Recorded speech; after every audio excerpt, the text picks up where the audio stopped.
Ready? We'll now convene the Committee of the Whole meeting.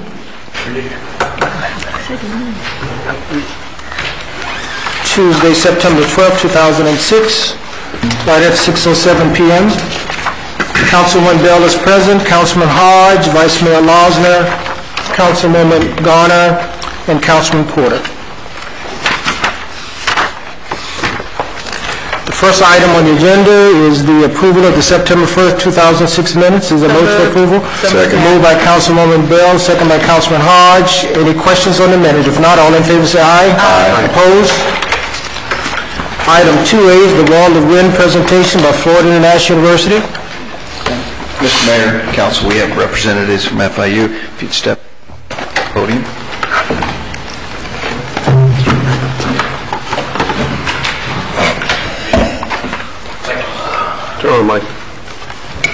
Good evening, and thank you for this opportunity, Your Honor and members of the Council. This is an informational presentation. I have it on a PowerPoint. It proves the technology works because someone in my office sent it down here electronically, and it's there, but I don't know how to get it anywhere else. You have in front of you a packet that has the presentation, so if we can go without that being displayed here, and I can just talk my way through it if that would be fine with you. My name is George Downbach. I'm formerly the Vice President of Research at Florida International University, and as of a couple of months ago, I've been named as Associate Provost for Health Affairs with a specific task of creating a new medical school at Florida International, something that we're very excited about. It has been and continues to be my responsibility to be the executive responsible for our International Hurricane Research Center. We have the great fortune in South Florida to have this research center, and on our campus is the National Hurricane Center, so when you see Max talking about what's coming our way, it's from the campus of Florida International University. That center does hurricane forecasting. Our center does what's important to you, and I think what we do started right here in Homestead. After Andrew, we've created a center for the study of how to mitigate against damage. So we do things to secure our lives. We know that hurricanes are going to come. What we do in our center is try to help you in civic organizations, communities, homeowners, business owners do things to prevent damage that occurs from hurricanes.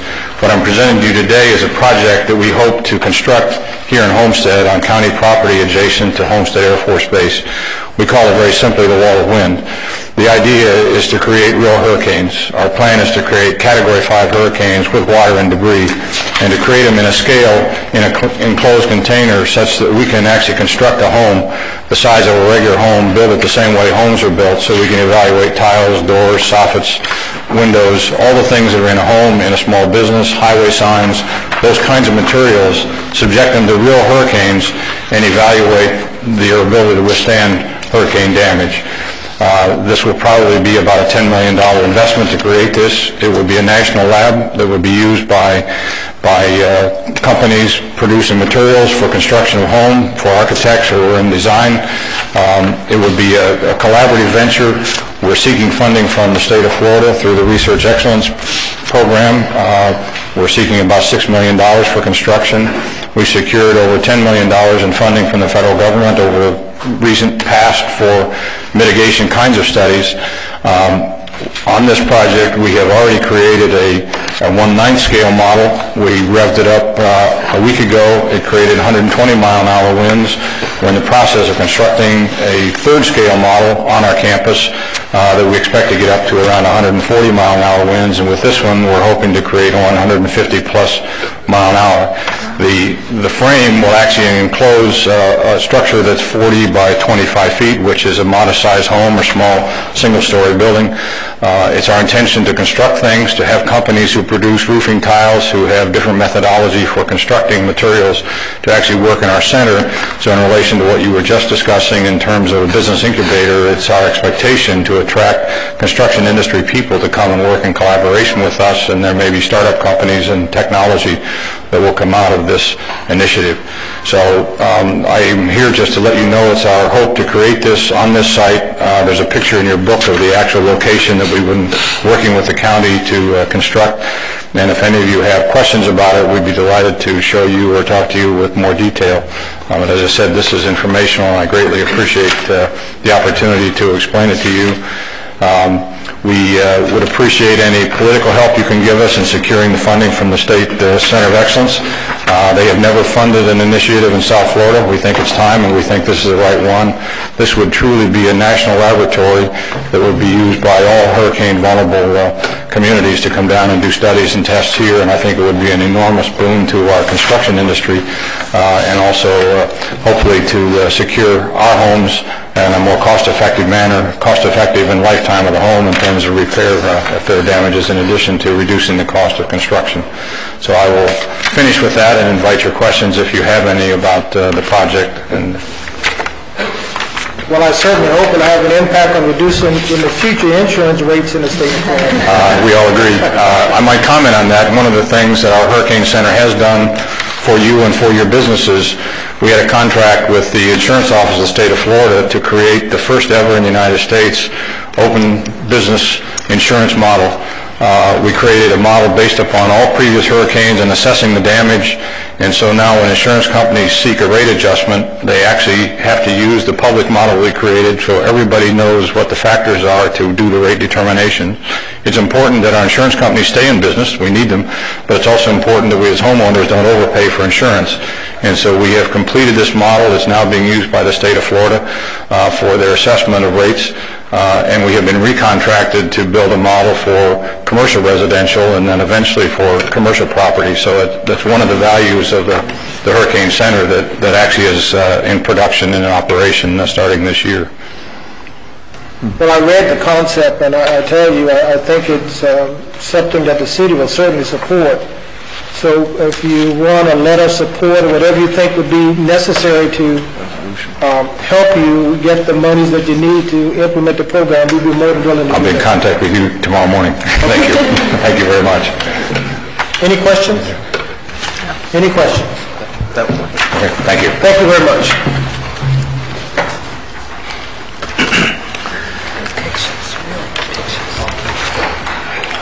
Item 2C is proposal for the purchase of the remaining 100 acres of the Park of Commerce by the Homestead Commerce Group, LLC, and others. Mr. Manager. Mr. Mayor and Council, we have a consortium of individuals here representing businesses that want to locate in the Park of Commerce. Of course, you know, we assume 100 acres because we have another 4-acre parcel on tonight, which we approved 14 previously. We had 118 total. So this would be the remaining land that the city owns in the Park of Commerce to be purchased. As you know, we've been looking at this a long time and talking about this a long time.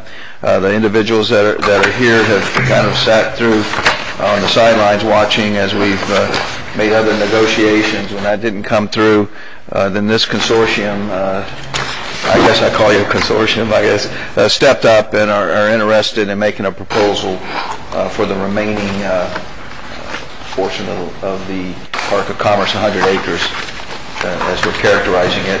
And with that, I think there's a presentation to be made here, and you can go ahead and get started there. Mayor, can I ask a question before we get started? Mr. Manager, in the past we've talked back and forth about the need to protect the Air Force Base and the need to protect the motorsports facility. And there's been, we looked at a possible ordinance that would, or a disclosure ordinance that would allow people to be made aware of the fact that they're going to be moving into an area that's affected by overhead airplane noise and or whatever impacts you would see from the motorsports facility. And I know we had looked at or had talked about an easement, for lack of a better term, which is joined to the property that would say, you're buying this, your neighbors have the right to do what they do, in this case the city-owned motorsports facility, or in the case of the Air Force component, which is currently going through the joint land use study. Now before, as the city is currently the owner of this property, it can only be dealt with by the owner of properties as far as being able to give or purchase easements. Am I correct or incorrect? That's correct.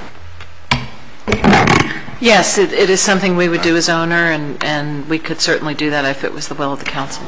Well, we, being the city, are the owners of the motorsports facility, and obviously whatever positive or negative impact to the Speedway ultimately is a positive or negative impact to the city.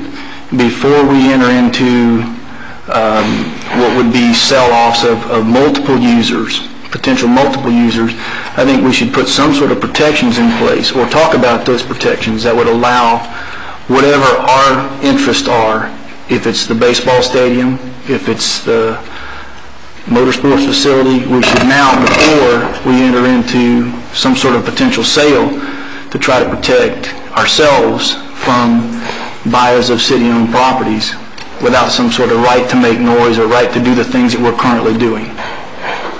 So I'd like for us to, as we talk, to consider the fact that we are doing things now that in other cases people have moved into areas adjacent to airports and then they want to close down the airport.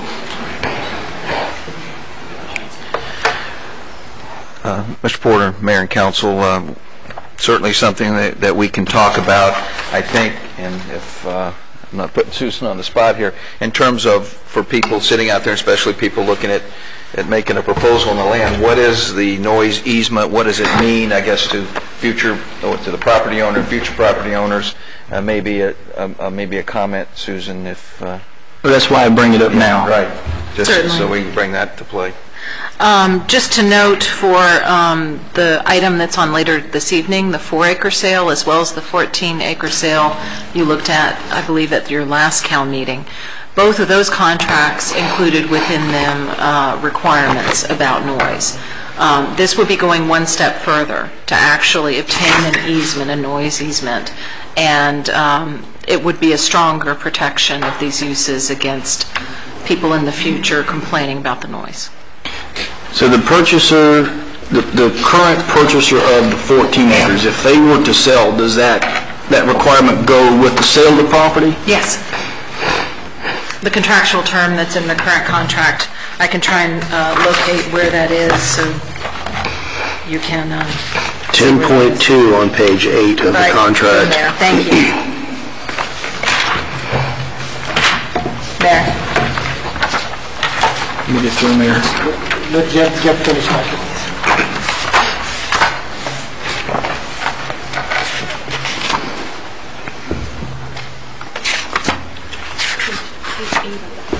I'm trying to find it.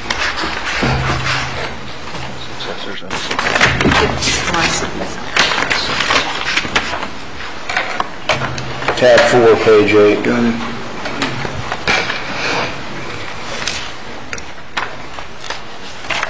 Well, from a legal standpoint, the question in my mind right now is we're going to have one opportunity to do the strongest effort possible to protect city-owned material, which is, in this case, we can't protect the Air Force Base because it's not ours as a city-owned property, but the motorsports facility is.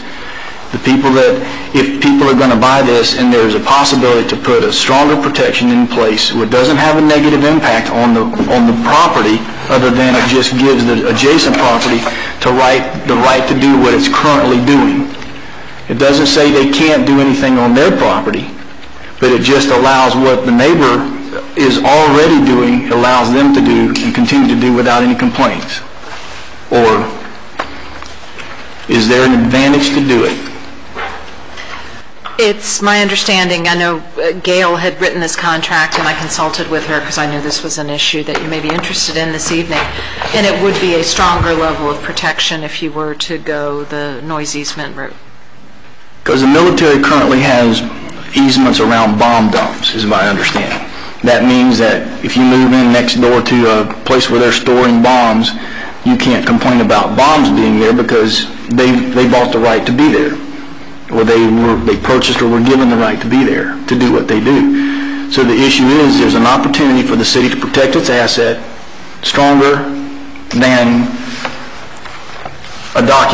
this document. And I just think that we should at least discuss it, not necessarily pertaining to this particular group, but across the board. There's other, the 530 acres, the baseball stadium, and the 100 acres plus of the park. We basically would give it to ourselves, correct? Because we currently own all those properties. Okay, Mayor. I'm through, Mayor. Thank you. Thank you, Mr. Porter. I'll hold back until we hear from the Okay. developer. I'll hold back my comment. Well, with that beginning, would you like to get up and make your presentation, or do you need to huddle around a little bit first? No, that's fine. Thank you. Thank you, Mayor and Council, for giving us the opportunity to come before you tonight. As the city manager said, that 5 different groups have come together as kind of one group to move forward and to start developing in the Park of Commerce in 2007.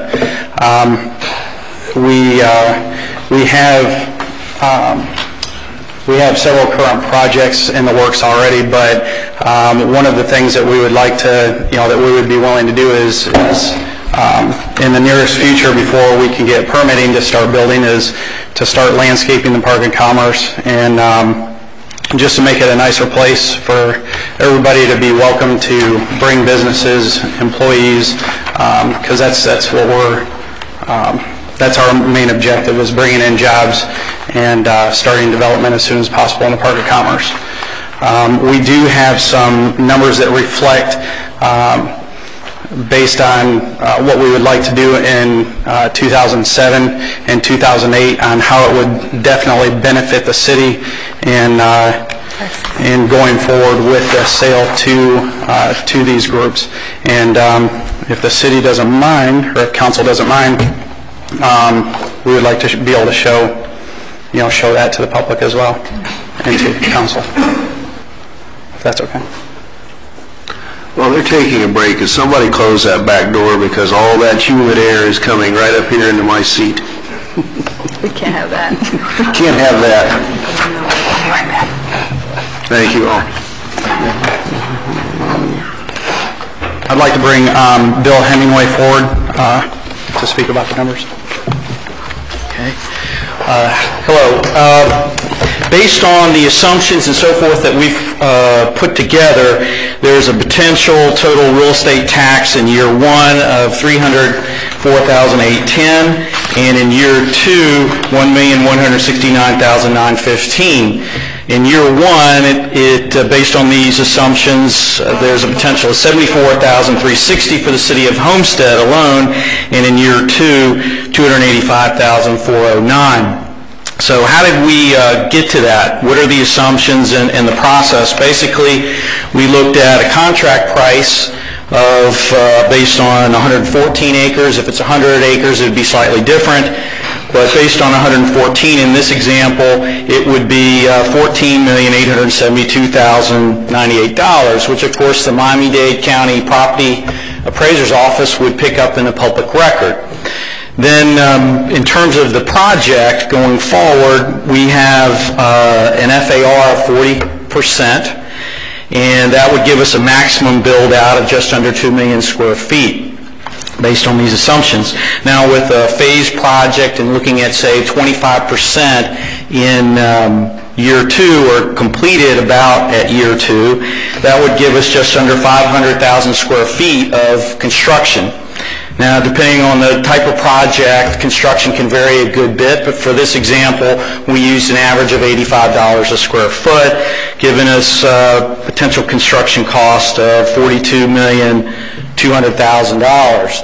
Now, so we'd have that and the land in year 2 as a basis for the assessment, or the property appraiser would. Now, generally, they're not assessing property at 100%. They're looking at some factor less than that. It can range from 80 to 90%. Typically, we, in this example, used 80% as the assumption. The millage rate for the county as a whole in Homestead is 25.6193 but for the City of Homestead alone, in 2006, we didn't have the 2005 approved yet for the county as a whole, but for the City of Homestead, we've got 6.25 as the millage component for the City of Homestead. So with those assumptions, we are able to make the calculations that you see at the bottom in the potential real estate tax. So that for year one, or 2007, if this were to proceed, we have the purchase price, $14,872,98, and assuming only 80% of that is in the assessment, that's $11,900,000 in assessment dollars for year one. Multiply that by the millage rate, which is a per thousand factor, that gives us a total tax, or the property would have a total tax of little over $300,000, of which the City of Homestead would potentially have $74,360. The same process applies for year two, where we've then added in the construction costs, taking the same 80% factor for the land and 80% factor for the building, come up with the assessment, same millage rate, because we have no idea what it will be a year later. And with that process, came up with a potential of $285,409 for the City of Homestead in year two. So went through that fairly quickly. I don't know if you all have any questions, but that's based on these assumptions of potential from the project. Thank you.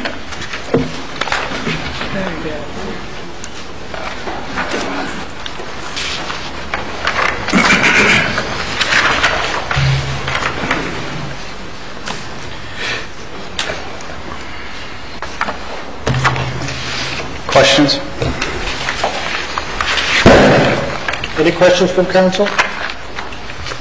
Comment. Ms. Bell?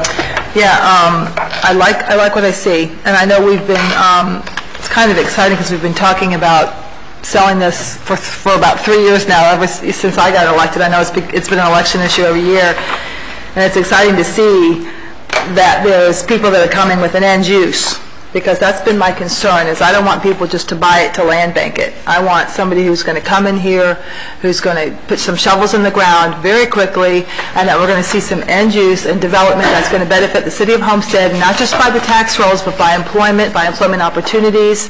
And so I'm very encouraged that we have so many different people here, and that we have end users. I'm very encouraged by that. That's all for now, Mayor. Thank you. I'll have one more question. I'm sorry, I remember. What I wanted to know is, on Councilman Porter's comments and questions, he brought up some very good, actually brought up some good questions, but what I wanted to know is, what did we do, what did we require, because I know we sold quite a bit of the park to Latner, and then also to Contender Boats and to Silver Eagle, and then the 14 acres. What did we do as far as the track and the air base for them? I mean, I want to be consistent. I mean, I want to protect our assets, but do we think that what we have in the current contracts that we have now for the 14 acres, is that suitable? I mean, I'm sure the people that are buying the park would be willing to agree to, to protect it into perpetuity as far as protecting the track and protecting the Air Force Base. So I'm sure we could get some covenants there with no problem. So I just want to know, what did we do when we sold it to the others? At that time, which was a number of years ago, there was not a requirement at that point. That really didn't become an active issue, let's put it in that perspective. It wasn't as active an issue as it is now, because as growth has occurred through the city, there is a concern from the racetrack and experiences that they've had elsewhere. Oh, sure. And, and the Air Base has always had that concern. For people moving in, knowing they're moving in next to a racetrack, knowing they're moving in, and usually it's residential, knowing they're moving in next to an air base, and then when they live there for a while decide that, well, this is hurting my quality of life, so therefore, let's get a referendum going or something, and it changes how they do business. And from their perspective, after millions of dollars of investment, this is a threat. So I can see where they're coming from. At the point we sold those early on, of course, Contender was back in 93, 94. Those issues weren't facing us. Other than giving the my thought on this particular, whether or not in the contract it says all its assigns as they sell, so that that is a notice or a disclosure within the contracts that would continue if they sell to anybody else.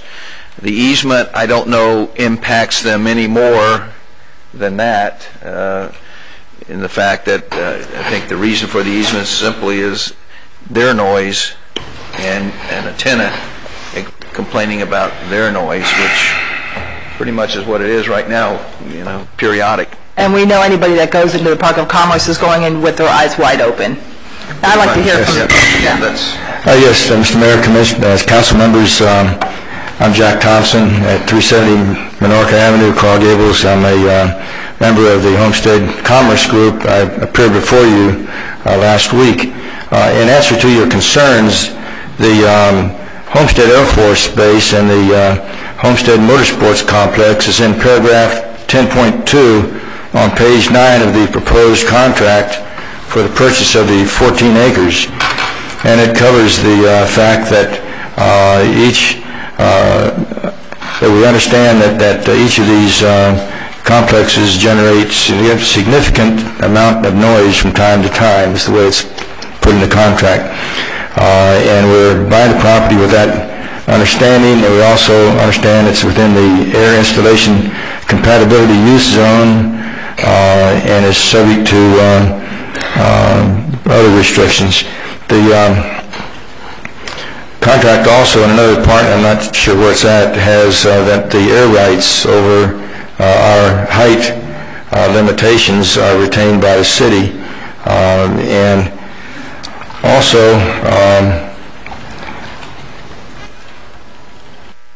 this contract, though, the declaration, Gail is preparing a declaration of restrictive covenants that basically will replace the Rockefeller covenants, and those will have some of these provisions that you've expressed a concern about in there, and we have agreed, and we've discussed them very briefly with Gail, and we've agreed that all of her concerns are also our concerns and that we are agreeable to what she's doing. Matter of fact, we're anxious that she complete her job because it's difficult to start planning when you don't know what your setbacks are, what your property owner lines are for the Property Owners Association and other factors. So we're really anxious that she complete her job because, as you have mentioned, you are interested in development starting as soon as possible, and you're interested that all of us will be end users of the property. I can assure you we are end users and we want to start development, so we're ready to work with the city as fast as we can to get this job accomplished. And I know our group that's before you today has already looked over this contract. It's been proposed for the 18 acres. They understand it, they're agreeable to it, and they want to move forward. Mr. Manager, when I met with the group last week, I posed a question to them as to what are the advantages in moving forward with this agreement versus putting this project out for bid. I posed that to the staff. Are you recommending this, number one, and what are the advantages and disadvantages in bidding this out and having the council to take a more comprehensive look at all of the potential use of that park out there, and would we get a bigger bang for our buck if we go with the RFP or the bid?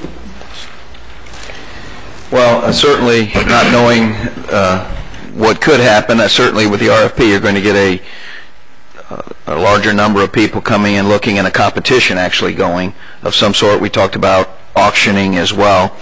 I think in doing that we're going to be looking at pushing back development in the park maybe a year. It's easy for somebody to come up here, and we've been there before, if you'll recall, $18 million for the park.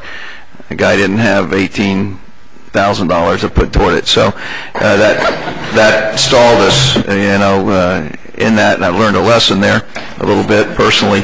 But that's one thing. I think if it's RFP, we do stand a chance of getting more money possibly per acre, maximizing that. This group here, let's give some pros a little bit here. This group here has been through waiting while we do all of our negotiations that we had, some tough ones that didn't work out before. I think it's critical that they are claiming to be, and I believe that, end users. There's not in here for flipping the land. They have people ready to go in. It's a benefit to us in some respect to get the development started, get buildings in there. There is somewhat maybe a herd mentality potential, maybe not, but a potential that once development starts there, other people see it. They're not the first ones to go in an untested area. It's working. It's being built. They will move in. So you have other contacts coming wanting to be in the park as well. All the people in here have been sitting on the sidelines watching as we've negotiated for the past, I want to say 2 years anyway, this. I think we've hit all the ones that had initially shown interest just about that haven't pulled out of, prior. Prior we had several people vying for the park, of which each of these groups were part of that. And then we had a couple that have fallen by the wayside because I guess the time had gone on to other projects. So it's just a decision, a call we want to make. I think RFP in it, possibly more money, auctioning it, possibly more money, definitely more time delay before we get there. So we have the high bid. Is that really going to be the only criteria we're going to use? Is who's going to pay the most, or we want what kind of development? Are they going to develop it? Are they going to land bank it? Or what are they going to do? Now, in this agreement, what protections do we have in terms of assuring the people of Homestead that they're not going to land bank? Are there timelines on the completion of the park? Or there's a penalty involved that did not fulfill the obligation in completing the 14 acres and now additional 100 acres? What protections do we have in this agreement? Well, currently, the 14 acres, which we haven't signed the deal yet, we don't have. You have to build a certain amount. In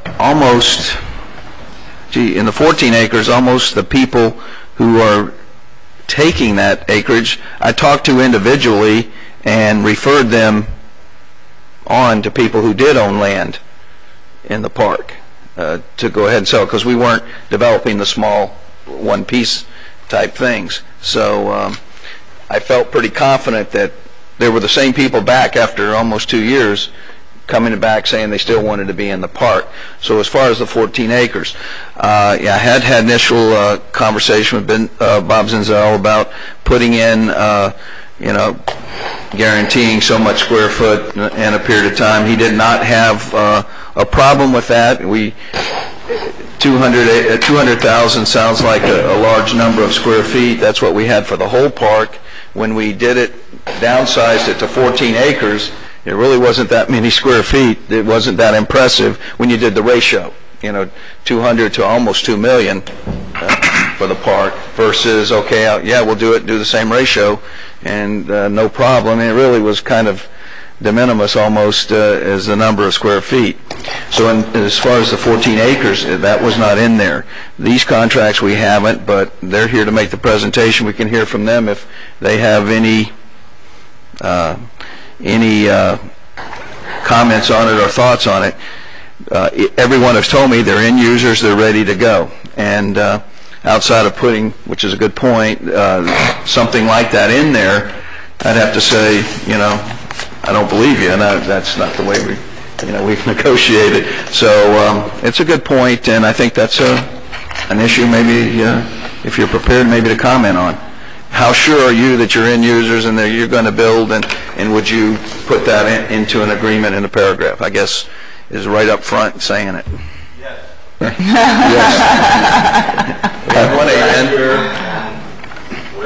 These are very real concerns, Mr. Mayor. We understand your concern. But we bring to you a group that has a vast amount of experience in development of commercial property. They have been patiently waiting in the background for this to happen. They are end users. They are representing to you that they are end users. They have the properties and the businesses that they want to bring into the city. So we're ready to build. As I said before, the declaration has to be done and completed by Gail, and as soon as that's done and we can get planning, we're going to put shovels in the ground, and you'll be there with us, I hope. I understand that, but I think what the mayor was looking for was, would you look at that as part of an agreement? Now, when we did 200,000 for the whole park, the 200, I guess it was close to, it was figured at that time approximately 2 million square feet or something like that. It was almost 10%. 10%. So on that ratio, you got 114. So maybe you can make a comment to that if you feel comfortable that you're going to be able to build that, you know, as quickly as permits allow and the contracts allow. As far as, oh, go ahead, I'm sorry, Jack. Just before he makes the comment, yes, we'll be very comfortable negotiating a reasonable amount of construction that's required in the beginning. You name the number, and then after this meeting, we'll sit down and talk with the city attorney and city manager, and we'll come up with a contract that meets what you've been discussing tonight. Any other comments from council? Question, Mayor. Mr. Vice Mayor, then Mr. Porter. Thank you, Mayor. And I want to echo your concerns that, you know, we had some discussion earlier about, you know, protecting city assets, and clearly this is an asset, but it can be an asset when it's out of our hands and in the hands of end users. But I do have real reservations about, you know, how much longer are we willing to wait for how much more money per acre versus utility consumption versus job creation versus, you know, perhaps a quadrupling in the ad valorem that's produced out there. Just getting it out of the city's ownership and into private hands and on the tax rolls on the first day of next year is not without value. And you know, I'm sitting here, you know, and I've shared this with you all, but I'm trying to reconcile are we meeting our fiduciary duties to the taxpayers of this community by handing it up to these proposers without other input from throughout the country? And I will tell you that when we go to look at the final form of contract, I'm looking at their representations of this is what we're going to do along these timelines, and we're end users, and we're locked into this. To me, as a material inducement, if you will, for bypassing an open and public proposal process.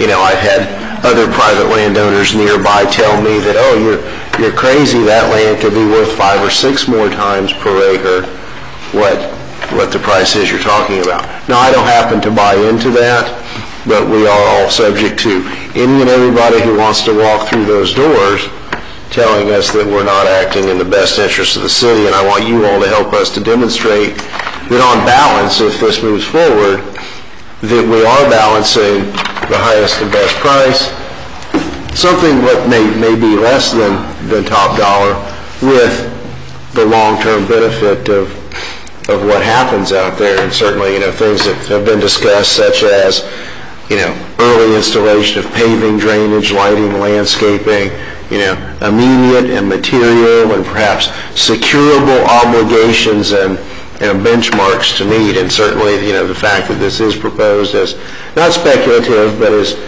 end users with a definite use, and some of those things that I look for in the contract at least tip the balance for me to authorize the manager to go ahead and begin negotiating that contract, but certainly more so in the 14 or 18 acre deal that's already on the table.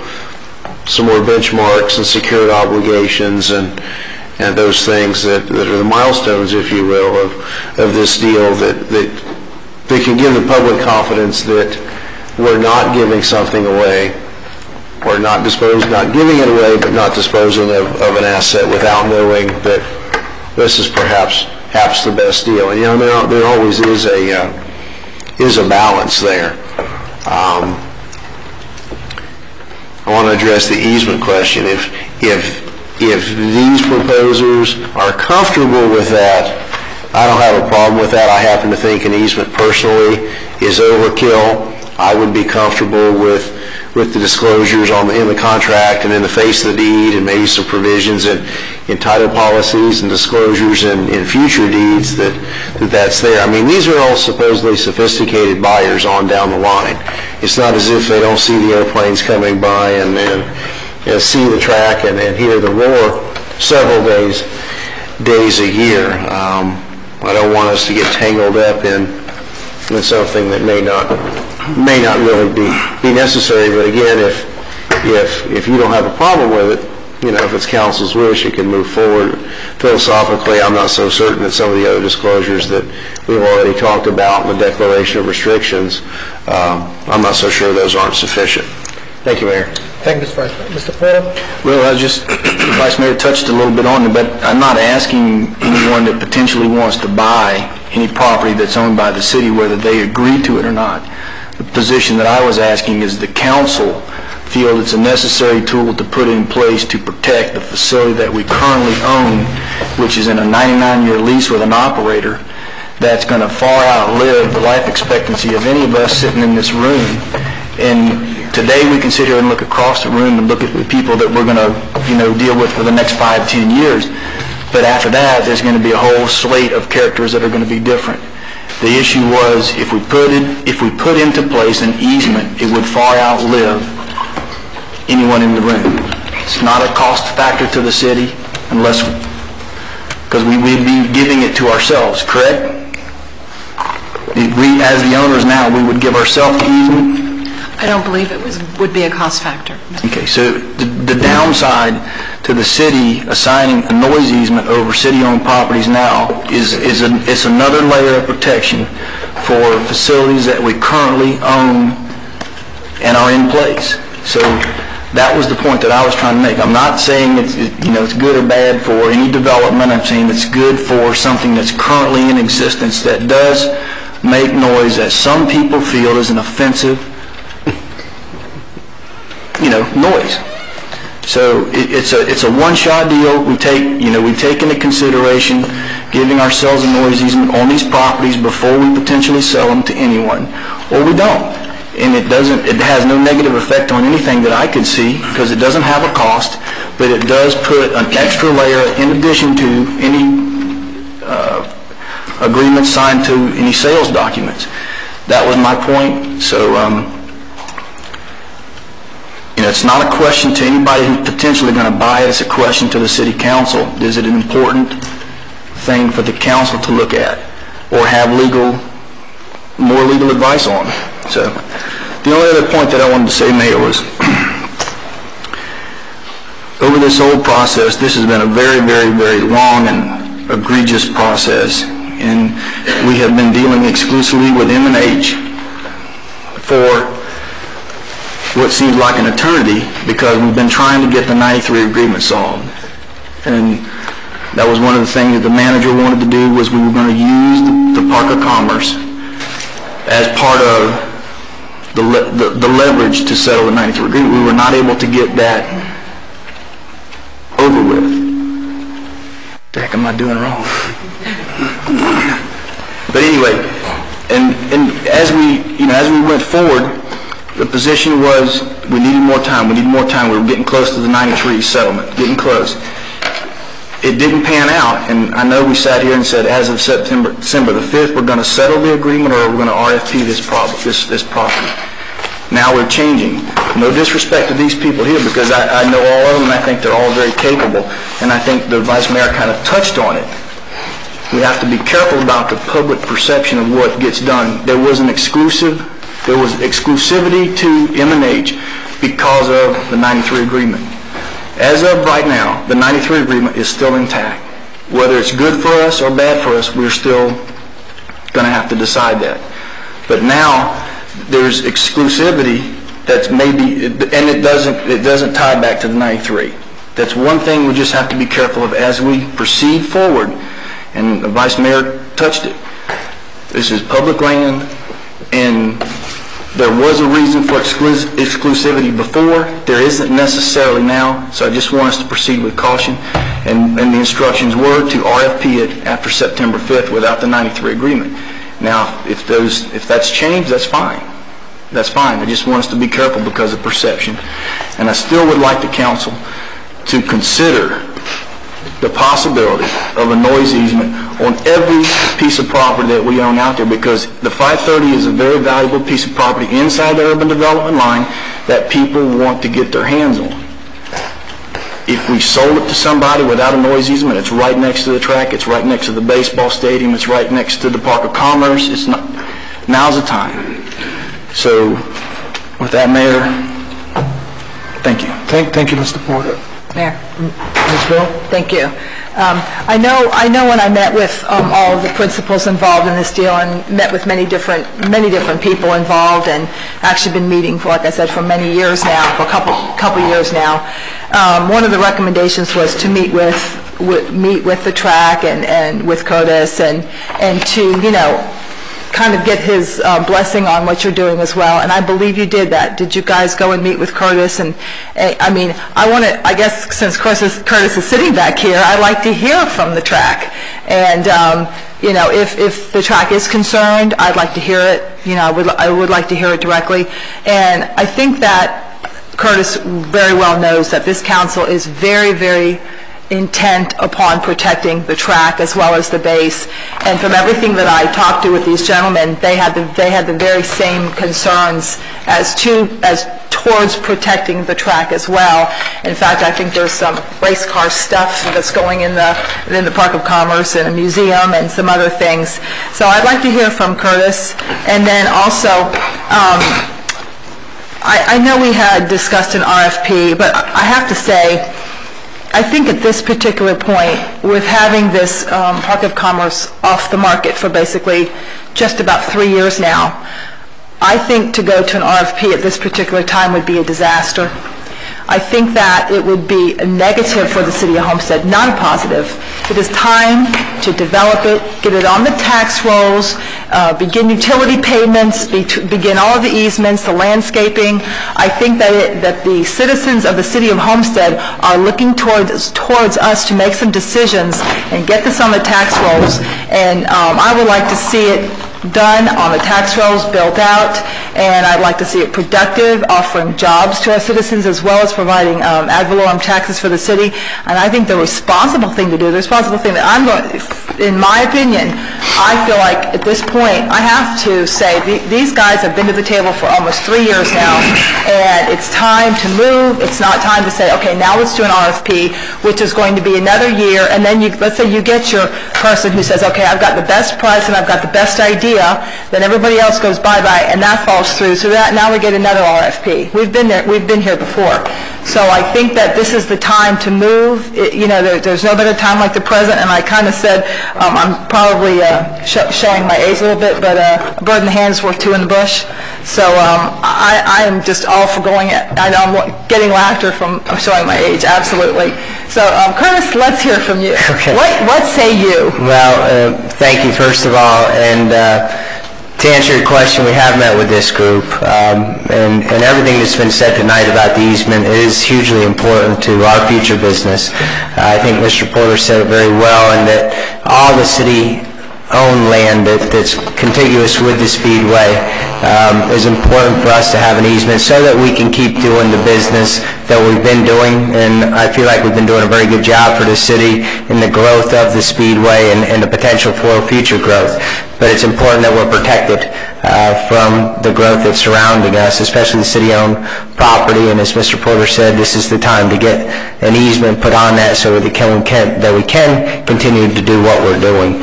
And really, it's not so much this group here. When we have had discussions with them, but again, it was said earlier tonight, the future, wherever this land goes or whoever it's sold to in the future, that the Speedway's protected as long as we're there.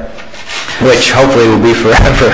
So then you've not been 100% comfortable with just having the language in the contract or the restrictive covenants. You actually want an actual physical easement? Well, the covenants, as I understand it, can be changed. And that's, and when you work with a group that's supportive of the track and all, that would work, but then you have another group that comes in and those kind of things can change. I'm not even sure that an easement can't be changed at some point if it's the will of whoever's sitting up at the council at that point. That's why we'll continue to have concerns about land use and changing land use as we go, even if there is an easement. But the easement, as far as what the council can do, as far as what I understand, gives us the most protection possible at this point. Thank you. Susan, I have a question for you. Can a restrictive covenant be changed? Yes, just to be clear, at the moment, as was mentioned earlier, the covenants for the park have not yet been drafted. In fact, we do have a draft of the general covenants, but we've been awaiting a notion of what the end user would want before we came up with development standards. Those covenants could be changed in the future by the people who potentially who are benefiting from it. If it's a covenant in our favor, it would need our permission to change. What currently is on the table in the two contracts is a disclosure that puts them on notice, and they couldn't say in the future, gee, we didn't know, gee, we've been negatively impacted. They know from the beginning that the noise is there, and that disclosure follows through. Thank you. Future owners. Thank you very much, Curtis. It was good to hear it directly from you. Susan, is there anything legal that prevents us from selling this to, in a sense, a sole source? No, I've been advised. In any way? No, I've been advised it's at your discretion whether you want to go to bid or RFP. Mr. Mayor, I would like to move the recommendation of the city manager. Been properly moved. Is there a second? Is that a recommendation of the manager? Yeah, is there a recommendation? Oh, I'm sorry, I thought there was. You just said. I had made a recommendation. So we haven't signed the contract yet when we do this. The reason I'm saying is we do, and we haven't actually signed the contract, so we don't transfer the ownership. So any idea of the easement, we need it, like Councilman Porter said, we need to be the owners before that's decided. So I don't know. That wants to be. Would it be appropriate? And I would like those recommendations that I made and the Vice Mayor to be incorporated into an agreement before we even vote on anything, to be honest with you. Would it also be appropriate to make the motion with putting in that the fact that we want easements in the contract, I mean, built into whatever the city is doing, built into that? Yeah, I think an appropriate motion would be to direct the manager to work with us to pursue a contract responding to your concerns as expressed this evening. I move that. And then we would come back to you with the result of those efforts. Now, in terms of I can support this. I do also have a feel that we need to get going on this. We need to do something to start development. Let's get it going. I know that if we don't do this and we go on to RFPing, we're another year out easily. And dealing with, we're dealing with unknowns, which we can do. We've done in the past. It's not something we can't do. But the fact is, we're still going to be, who's the better deal? When we're almost there, it seems like, well, wait a minute, I've got a deal, and then next time, I got a deal.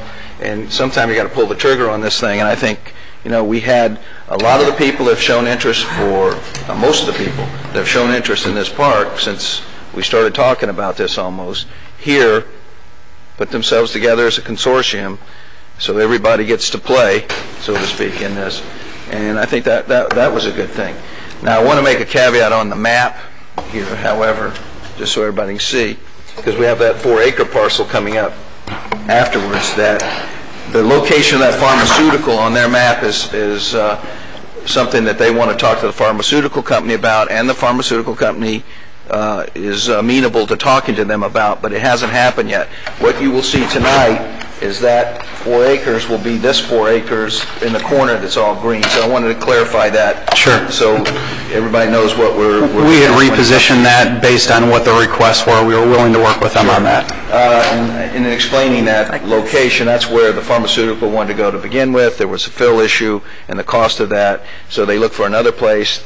We looked over here at this 4 acres. They said, we'll take that. If anybody else buys that, we might be willing to talk and trade depending on what the deal is. We've agreed to pay for the fill for them. Yeah. So that that's going to be their deal, but I just wanted to show the picture, though, Todd, when we're doing this, that tonight, because you have that first look at lapis lazuli tonight, the pharmaceutical, that's where it's going, up there in your contract. I've said a lot of things here. Did I answer everything from the manager's office? Any other comment? What's up? Are you recommending it or not? Yes. Yes. We didn't get that. I can support this, yes. You're recommending? Yes, I'll recommend it. Thank you. Recommend that we authorize negotiation along the Yes. terms that we've discussed I think we tonight. should go Tom. forward with this. No On everything RFP. that was discussed. Okay. No RFP.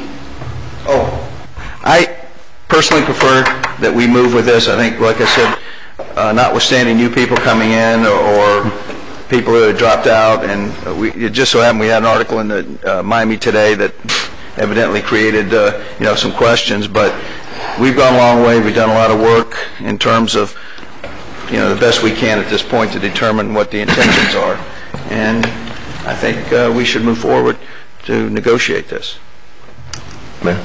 One final question, Mayor. Mr. Port? One final question. Is there, from a comparable standpoint, there's never been comparables out there to take a look at what the value of the property is? Because nothing's ever sold. Well, no, and around it's fairly limited. Our appraisal is fresh. The appraisal that we had on the property is fresh, which tries to incorporate those things, but it's always been a difficult item, just like the baseball stadium. It's always been a difficult item to nail down, particularly. And if I might, I think that the size of the parcel as well as the wild fluctuation and upward swing and fill issues makes it very difficult to compare to other industrially zoned property, say in the Princeton and Naranja area and Gould, along the new busway. It's probably just like this site, a very unique site. Does it have any effect on the fiscal year's budget? Is that the rush to sell this? Well, not this year's budget. December 27th is the time date we put in for closing, which will affect next year because it'll go on the tax rolls. But if you don't sell it this year, how does it affect this year's final? Well, this year, no. This year's budget, 06, 07, no. 07, 08, yes. That was when it was figured to come into the 12.5 million was figured to come in. Because I know that we balanced the budget based on the sale of this property. No. Not this time. We tried that last time. It didn't work, and we decided we didn't want to go that route again because it's an iffy thing. So this year's 06, 07 is just regular revenue. 07, 08, this will go on the tax rolls if we close and have it recorded by December 27th. So, it's first January 1st, then it'll be picked up by the property assessor's office. Appraisal. Mr. Hodge? Thank you, Mayor. Just to, I get confused, so that's good to get some clarification of what we're doing here. Now, I know we're looking at to negotiate in the contract for the purchase of the remaining parts that, other than the initial 18 acres that we already worked with them on. And I met with the group, and I highly do support it, and I told them how much they do overwhelm my heart on the fact that you have multiple people come together and be able to put together such a function, and that's good. But there was some important facts that came out tonight, and some important issues that I do think we should address. I'm very comfortable with moving forward with this group. I'm very comfortable with them. They are local people, and I do support the local guy. And from my first election to my second, and that's been my stance, is creating jobs in the Park of Commerce, and I do want to do that. And I do want to do it expeditiously as soon as we possibly can. But I also want to make sure that I'm protected as a council person and what moves that we make. We had the Redmond situation in that scared the living daylights out of me. And don't want to go through that again. So I do want to make sure, before I say a yay or a nay, I would want to see that, we're legally protected in whatever avenues before we go forward in writing. And we'd like to have that comfort level for me. Because I don't want to get sent up the creek and when I first got into government was the slowest moving thing in my life, and I really didn't have the patience for it. But I learned to respect the patience for it because there's a reason for it, and it's to make sure that you do it and do it right. And these guys has been on the sideline for a couple of years, and I do think that they worked hard for it and they do deserve the opportunity. But I do want to make sure that I'm speaking for me as a council person is well protected and been able to make this decision. And I do want to support Curtis Gray as well with the Speedway. And bringing up a question, I know we was talking about the easement and putting those type of covenants. Is there some form of blanket covenant that we could put in a limited area, like an overlay, that we could somewhat, as we do the acre zone, that will always be there to protect them, regardless who owns the land, who buys it, who sells it? But it's just cover this many feet away from the speedway, or we give it its territorial ground, so it eases him from now and on into the future. I think when we looked at that ordinance a year or two ago about requiring other owners of property to have disclosures, that was getting close to what you're talking about. What we're discussing this evening are the kinds of tools that are only available to you when you're an owner of the property, whether it's the easement or placing covenants. I mean, you can also always try to convince somebody who is an owner of the property that they should restrict themselves, but usually it's much harder than if you're an owner before and you can put it in the chain of title before you sell it off. Thank you. And basically, I don't know about anybody else, but personally, and I hate to put you guys off a little bit longer, but personally, before I make a decision, I do want to make sure all the other issues are kind of settled before we take the next step forward. Ms. Garner? Thank you, Mayor.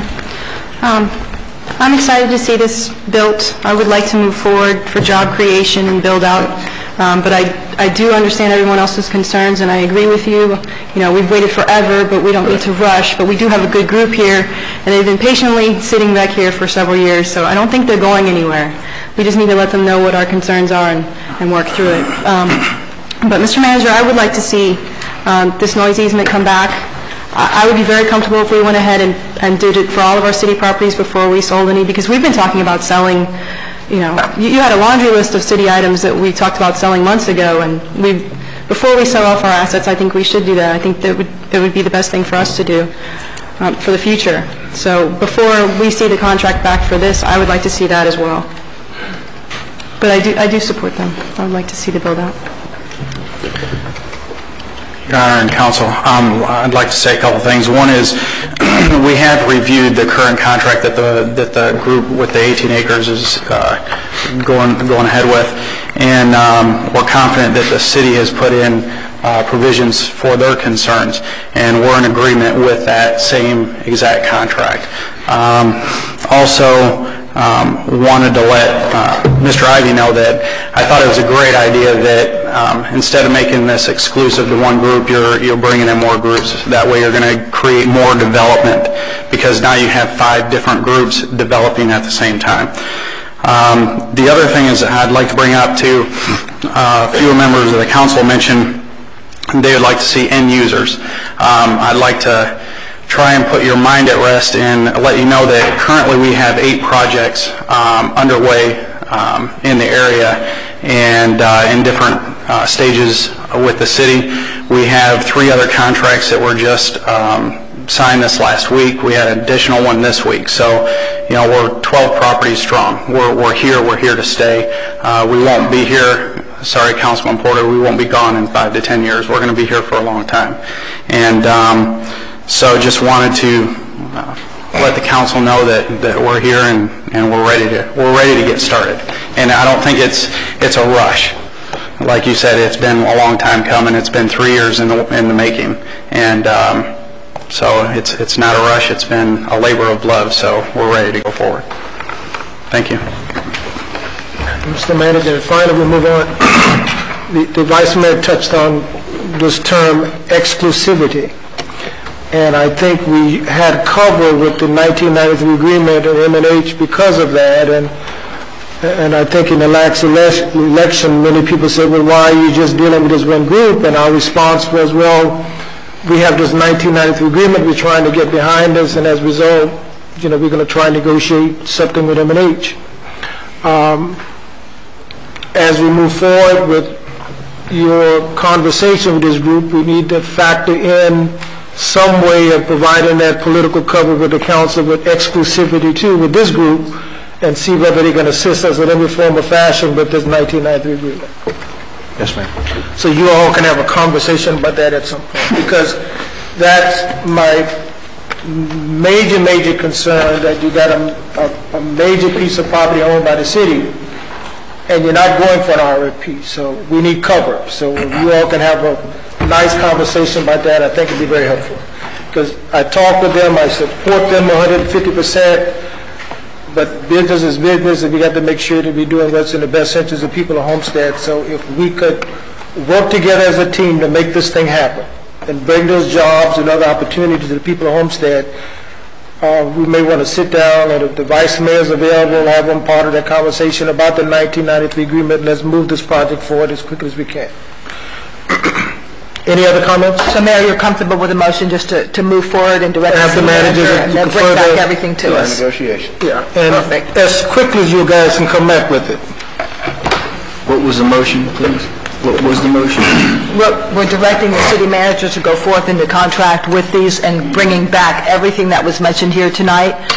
Since I made the motion, bringing back everything that was mentioned here tonight with the easement, with the exclusivity dealt with everything dealt with as they bring a contract back. It will be brought back simultaneously. Bring it back a contract, Yeah. not into a contract. And then we would have an opportunity to look at that final draft. That's right. That's correct. This is not by far the final action on this, with this group. I just want to put on the record, I'm a little leery of the exclusivity issue. Thank you. Thank all of you, and if there's a will, there's a way we can get this thing done. Thank you all very much. Do we need a vote on that? Mr. Manager, you got a clear direction on? Have clear direction. Clear direction. Thank you all very much. We go on to item 2D, Special Event Grant Funds. Yes, Mayor, Council, as you recall. Second. Okay. Properly moved by Mr. Porter, second by Ms. Garner. Any questions? All in favor say aye. Aye. Opposed? Item 2E is the sale of 4 acres of the Park of Commerce, tab 4. Yes, Mayor and Council, this is the firm that we had talked about before. Let's get a motion. We all support this, I'm sure we do. I'll move it. Second. Moved by the Vice Mayor, second by Councilman Hodge. Mayor, we're going to bring back the same concerns on this floor as we are dealing with this as well. In terms of the easement? Yeah, okay. Same issue. Okay. Question, Mayor. Same issue, Mr. Porter? Where's it going? What 4 acres are you selling? Actually, the 4 acres, there is in your packet, there a little map on the second page after the information page. That is the corner item there as it's drawn out, 4 acres at that point. Okay, well, that's different from this. So this is what we're talking about here. This is the one we're talking about, that 4 acres. There's some conversation between the two parties. because they looked at another site where they're located here on the map you were given by the other group here, that they wanted to go to. It was too much fill, they felt, so they moved elsewhere, but are willing to negotiate trading. At least at some point they were willing to negotiate trading back to this position. They could get a fill solution. So I don't know what that'll end up at the end of the day, but that's, I think they've had some conversation possibly. Okay, thank you. They know that, everybody knows that that's involved. Mr. Vice Mayor? No, just so we're all clear, we are approving a specific site, subject to agreement among third parties advising us that they have agreed, and now this assumes that they get the other 100 acres under contract, that they've agreed to swap out that acreage, and that would be solely a function of those two parties. Otherwise, if there's no agreement, we're selling the 4 acres identified in this particular contract. Exactly, we're selling this particular That land, corner, and what happens after that is up to the parties. That's correct. We have a representative from Lapis. Hi, my name is Wanda B. I represent Lapis Lazuli. And just to make it clear, we are prepared to go forward with the 4 acres. And yes, there has been discussion, but at this time, we already have our engineers in place. The money is up. We're prepared to close by the end of the year, regardless of what happens, and we hope it does happen, and we will be good neighbors. But we are our own, and we have done what we've done, and that's what we're going forward with. So regardless of anything else, we already have our plans and engineering in place. Good. Make it clear. Okay. Thank you. Thank you, and good luck. Any further discussion? It's, I think, appropriate for us to make a comment. Again, I represent and a member of the Homestead Commerce Group. We have the 14 acres under consideration just immediately behind this 4 acres. The 4 acres just happens to be the entrance to the whole park. And in some of the promotional literature that has come out in the past, it shows a beautiful gateway entrance to the park. And we want to make sure that in the declaration that's being prepared, that there's going to be sufficient property for the Property Owners Association to support that gateway entrance and sufficient setbacks along the road for the landscaping that's going to be maintained by the Property Owners Association, so that the integrity of this park is maintained and the beauty of it is something that we would be proud of. Thank you, sir. Kurt, could that be dealt with in the declarations that have to be put into place before we close on either of those deals? It can be, but I think there's going to be a number of, the restricted covenants and the design. Absolutely, but there could be provision for gateway upon third-party properties, obviously by agreement, but that can be dealt with in the declaration. Yes, it can, and just to clarify, right now, the 4-acre and the 14-acre contracts both say that they're agreeing to bind themselves to future reasonable covenants. They could close prior to the covenants being in place. Now, that's in the contract, and what we're concerned about is we don't want the gateway to be on the 4 acres owned by a third party. We want it to be on the 4 acres owned by the Property Owners Association in the park. I see. We will let y'all hash that out in our negotiations. We'll have to work on all that, make sure we're clear. Mayor, I have a question. How on the 4 acres, it's going to be a pharmaceutical company. I was reading they make the solution for contact lenses. That's correct. How, because it's 4 acres, how many square feet is going to be on that 4 acres? Because that's the entryway. And so it was a little odd to me that 4 acres was cut out right in the entryway. And so you've got like 4 here and then the 14 that go right around the 4 rather than one square. The concept of that was that had fill, and that was one of the places that had more fill than the remaining property, that had more fill than the rest of the property. Initially in phase 1, they're building, they say 15 to 20,000 square foot building. 15 to 20,000 square feet. How would that look on 4 acres? Well, there's going to be extra land. They're using the 4 acres for expansion. So, yeah, there'll be other vacant land behind it.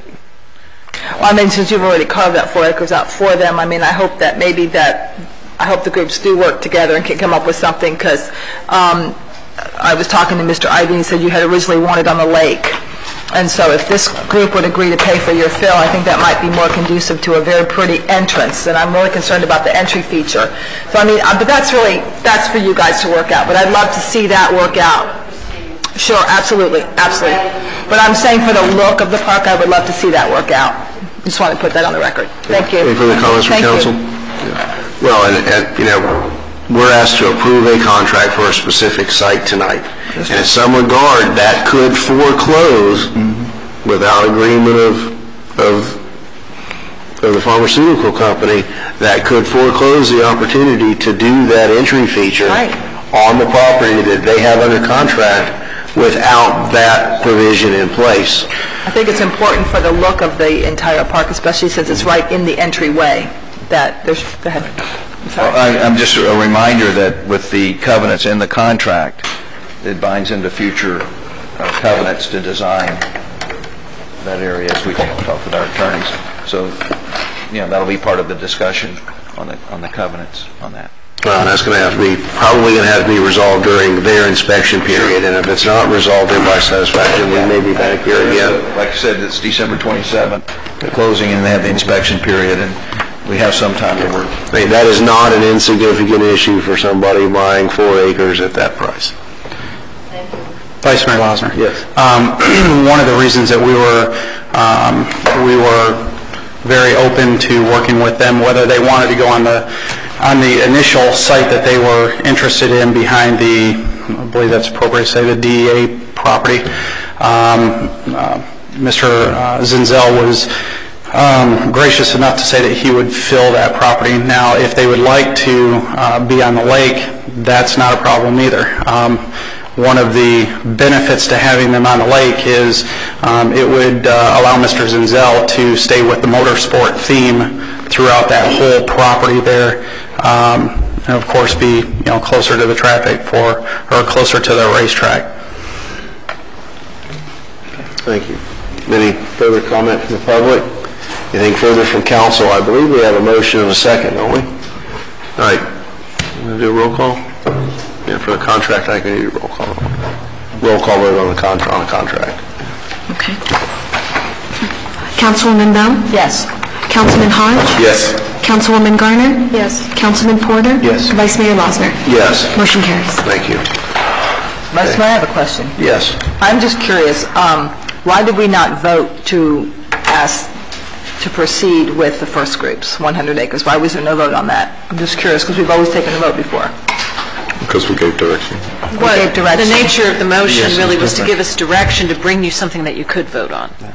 It was We had to come back consensus with to a go out and negotiate, as opposed to, no, we want to do an RFP or I advertise it. understood that. That's understood. I'm just saying we've always voted on that in the past. It would just be a voice vote instead of a roll call. It was understood, I guess, as consensus. That's fine. It was just that we've not done it that way. Okay. Thank you. Next item, Mr. Manager. Next item is fiscal year bid extension for FGM Electric Company. This is it's their second extension on their bid.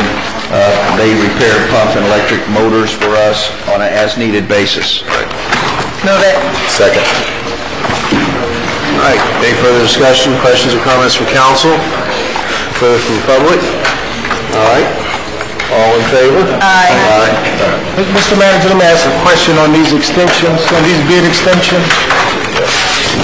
Do we have a restriction on the number of times we can extend the bid? Yes, sir.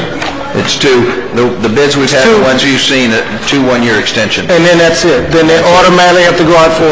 Go back for bid.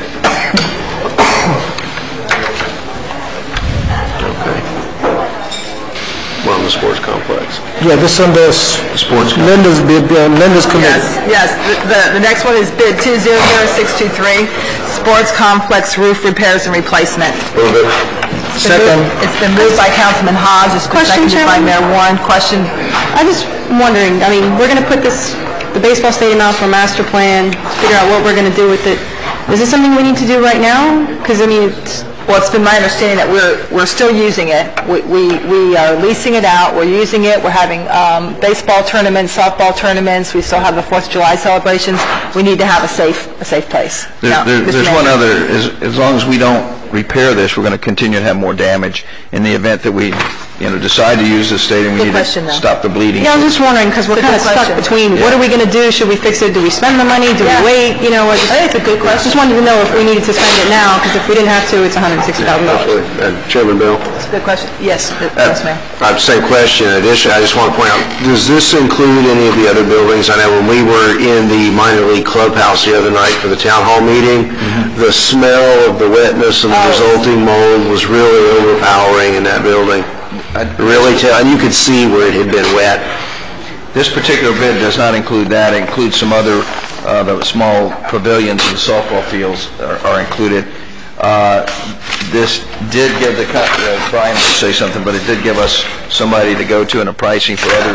I noticed a real deterioration in that particular building since the last time I was out there. Kurt, actually, you pretty much answered that right after. On the second section, we actually got price per square on that, so we could use this bid for the pricing that we have to do additional facilities, not only just the minor league clubhouse, but any other city facility as well. That's why we broke it out kind of on a pricing schedule here. Thank you. Because I think what the Vice Mayor is saying, and I think Amanda said is, we need to repair them because you're going to cause further damage, and it is an image problem here too when we got people visiting these facilities and the smell and the awful, not a good representation of who we are and what we're all about. So we got the money, we need to repair them. We need to fix them. Call the question. All in favor, say aye. Aye. Ayes, carry. That's it for my business. Any business committed on, Ms. Bell? No, sir. Mr. Hall? Mr. Vice Mayor? None, thank you. Ms. Garner? No business, Mayor, thank you. Mr. Porter? Yes, sir. One thing, Mayor, I'd like we talked about the charter school problem, the traffic scenario. Let me tell you, that's on my agenda and on my business too, about this charter school and that traffic. The chief, the manager, Major Kennedy have been out there, and they've come up with some recommendations for some initial temporary fixes for this problem. But Mr. Manager or the chief, could you go through those so that we'll all understand? Well, what we're going to do, and we've been in contact with the school, they're very pleased with it, and we think this will work temporarily, because we're also further looking at, we have right-of-way there making another lane, almost like a deceleration lane and right-hand turn. We need to look at how, when it gets to the actual property line, how that will work. And we had Rick and Cherie looking at that now, and we'll probably throw Julio, so that's all our engineers into the mix here. Architects, sorry, Rick, I insulted you, right? But at any rate, we're going to be looking at that. But the temporary solution is, and we've coordinated with Kirk, is to park in the baseball stadium, set up signs to be made. The signs will be made, I think we're starting this Monday, if I'm not mistaken. That gives the school time to, one, notify the parents through written communication, notify the parents, two, to make some signs where we will stack people over there, over there meaning the stadium, and then we will have, we've notified the company, our vendor who gives us crossing guards. It may not be there, the crossing guard may not be there by Monday, but we'll have police officers and a school official there. It will be Monday. Oh, they did make it, okay. So we'll have a school crossing guard there Monday to start getting people, and the police will be there so we can get it all managed to bring people in at the appropriate time across Kingman into the school and then stack on the baseball stadium side for now. And staging, not a parking. That's correct, staging. The other issue, Mayor, if I may follow up, was the question has been on the U-turn signs that were put up. The point that we tried to make when the chief went out there, the signs were put up basically illegally. They were, in order for the department to be able to enforce those no U-turn signs, they have to be put up legally through the county. And what they did was, on a temporary basis, had to go out and take them down. And I think Robert Landon is already in touch with the county to try to get the appropriate documentation to get those signs put back up so that we can then legally enforce the fact that someone violates that U-turn, because right now it's not legally a sign. So as we speak tonight, some representatives from the police department are out meeting with the PSO, or anyway, the teachers and parents out there to let them know that it wasn't the city of Homestead that took those signs down to make everybody mad. The fact of the matter was they were put up without proper authority. So in order for us to really do the correct job and police those signs, we had to have them put up correctly. And that is in the process. So as soon as the county gives us the go-ahead, we can put those no U-turn signs back up. That will not have as much effect immediately because they will be staging in the baseball stadium area. But over the long haul, we still need to bring in the property owner, the charter school operator, and look at alternatives for traffic flow. Because as you all know, we're master planning the baseball stadium, and we can't necessarily commit to a long-term staging commitment to the baseball stadium. And plus the fact that there's some liability that we will also assume. But that's the latest, greatest attempt to try to address the problem. I know the parents are going crazy out there, and I got to commend the chief and the manager for going out there and addressing the problem. And I think we've got a solution that'll work. It'll take a few days for the parents to get adjusted, but I think it'll work. And actually, I think, Chief, you told me Monday you're going to have 2 additional officers in the morning and the afternoon working for 1 week. And then after that week, you'll have the crossing guard in place, and they'll, hopefully by a week's learning curve, they'll be able to get adjusted. So just wanted to, I told you to bring everybody up to speed. I thought they were responsible for the crossing guard. We are. We are responsible. Let me ask, do you have all the resources you need long-term to look at this problem, or should we hire a traffic consultant to look at it from another perspective? Are you all comfortable that we got the right solution? Should we bring in a traffic consultant? Look at a long-term solution to this problem.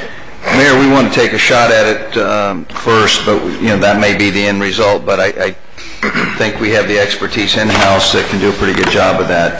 And because I tell you, I have gotten more emails in the last 30 days, even several today, on that problem out there than any other issues confronting the city. So, Mr. Porter, it was on my agenda to bring it up, and I'm so glad you all are addressing it. And I hope the message can get out. We got a temporary solution, and long term we're gonna resolve it once and for all. But I don't think the council will hesitate if we need to bring in a traffic consultant, Mr. Porter, to look at it from a comprehensive, professional objective to get it done, and let's hire him and let's make it happen. Mayor, the problem with the consultant, there's been some resistance from the property owner out there to let a lot of things happen on the owner's property.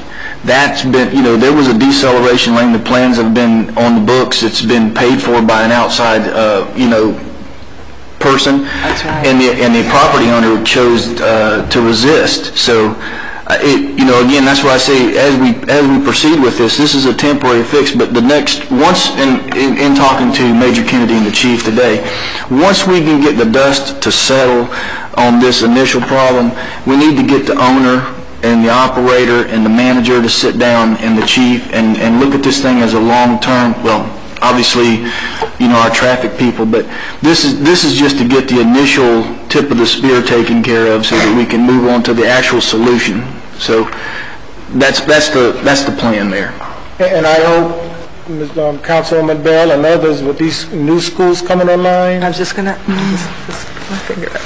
we're not going to have this problem with these new schools coming online. As I just said, Mayor, I wanted to address that. Okay. You got the floor. Thank you. This is a good lesson for us, actually, in the city of Homestead, because this is a charter school, and we need to address these right in the very, very, very beginning with the site plan. We cannot ever allow something like this to get by us again to do this. You have to And I know that there has been a plan for about 2 years now to ease this, and there's been no cooperation with the owner and then the manager, the charter school management company, as well as the owner. And I understand that, but this is something that we have to be very cautious. And as you just said, you read my mind, as we get ready to build the first two AFBD schools, this is first and foremost, this has to be done well. And it is, by the way. And so this is a good lesson for us, I think, that this was a developer who built this school, and basically whatever we didn't catch or whatever was allowed, we need to make sure that this is caught early on. This never happens in the city of Homestead again, because people in the city think that we're responsible for this. They don't realize it's a developer, it's a charter school. They think they look to us. So I think there's a very good lesson here for all of us. Mayor? Mr. Vice Mayor, that was done. Can I ask Susan, and the first two EFBD schools are clearly going to be public schools. Yes. Are public schools subject to local site planning approval where we would address these traffic issues? The reality is that Rick Chandra has been reviewing the site plans and working with the team, and we've been working cooperatively with the school board. I think it helps that it's under the aegis of the EFBD, and we're bringing money to the table. It's. But otherwise, they could plop one down. Well, I wouldn't agree with that. I think the statute's unclear, and I think there's room for them to say that they can get away with things, and there's room for us to say we should hold them to a higher standard, and usually it's But at this point, we do have the cooperation. Public school, yeah. And we have Rick that's been overseeing and looking at all the plans as well. And then we have our attorneys, and we have their attorneys. Those being very well looked at. While we're on traffic, it may not be the most convenient in the world, but it's a safety issue. Has the stop at Kingman and Campbell, at least on a temporary basis, has that smoothed itself out as people become accustomed to it? It's a lot better. It's a lot better. It used to be very hard to get across onto 8th Street to head west if you were on Kingman. It may not be convenient, but it's got to be a lot safer. It's much safer. As somebody who goes through there twice a day, yes, it's much safer. It really is much safer. And the initial shock is worn off and people expect it, and okay. Thank you. Mayor. One last comment, just before we leave, is one of the things that I think that we're finding, the 328th Street project, Lucy Street project, is currently on the drawing board. It's being engineered and drawn. And one of the things that I think we need to, the manager, the lighting standard is not part of.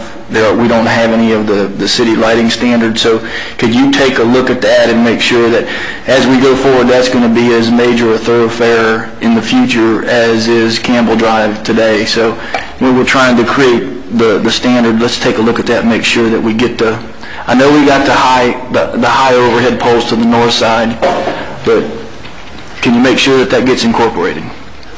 Thank you, Mayor. Thank you. And finally, Mr. Manager, and this is maybe minor, but every time I come here and have to park in the parking space, somebody's occupying the parking space. They want to be the mayor. Could we just put something up saying you could get a $25 fine for illegal parking or something, and then I have to tell the person, if you please move your vehicle. Mr. Mayor, before you adjourn, I need to ask. Executive session. Yeah, Eric Stetton is requesting another executive session in the case of Kniff and Lopez versus City of Homestead. It's to discuss a matter going to trial. And he can work with the clerk to set up the time. Support on that. Do you have any additional business? I wanted to go back to the Keysgate Charter School because this has been a learning process. 2 years ago, I fought with the property owner. It took me 6 months to get those the school zone signs out there. It was a battle. Rick and I talked about that it needed to be a learning process for the future schools. If those are going to be public schools, hopefully we won't have the same problem getting the school signs, school zone signs, but, we don't want that same problem again. But I did want to thank Mr. Porter. You may not think it's going to be an immediate help having those U-turn signs, but for anybody trying to leave Centergate and cross the street, those U-turn signs will help immediately, so thank you. Those signs will help immediately, Chief. The mayor is the next chief of police. I'm sure he'll help us get those signs up quickly. Any business, Mr. Mayor? No, sir, Mr. Mayor. City Attorney's Office, any business? No. Thank you all very much for coming out.